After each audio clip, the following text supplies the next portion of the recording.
એ અરુચિની pin કચરો કાઢ્યો કોણે? સ્વામીજીએ, પ્રભુદાસભાઈએ. તો આપણા જીવનમાં પણ એમાં ભગવદી જોઈએ અને જોઈએ. તો નવા વર્ષની શરૂઆતમાં 2 સારા સાધુ અને 2 સારા મિત્રો સાથે દોસ્તી. પહેલો પોઈન્ટ હોકારાનો સભા. કહે છે સભા. બીજો પોઈન્ટ ભગવદી સંતો, શરદભાઈ જેવા કાર્યકર્તાઓ, સીડી છે, શરદભાઈ છે, એવા કાર્યકર્તાઓની સાથે દોસ્તી. ત્રીજું સ્વામીજી સ્વયં આપણા માટે છે. ચોથું સ્વામીજીનું લાઈફ. 4 વસ્તુ આજના દિવસનું આપણે જે થીમ, સભાનું જે થીમ છે એ સાથે લઈને જવું છે.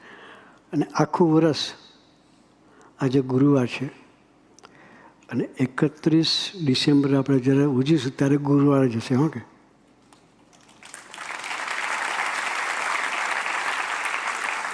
પૂર્ણાવતી પણ ગુરુવારથી જ થશે આપણી.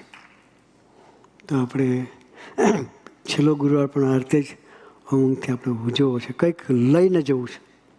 આખા વર્ષનું ભાથું આ રીતે આપણે ભેગા કરતા રહેવાનું. આજના દિવસનું પહેલું ભાથું સ્વામીજી આપણને આપ્યું છે. પોતાના જીવનથી એ જીવન દર્શન આપણે કાયમ માટે પોતાનું બનાવીએ અને આપણું ધ્યેય ક્લિયર કરીએ. એ માટે ગુરુએ આપણને સૌને ખૂબ ખૂબ ખૂબ બળબુદ્ધિને શક્તિ આપે. એ જ પ્રાર્થના સહજાનંદ સ્વામી મહારાજને.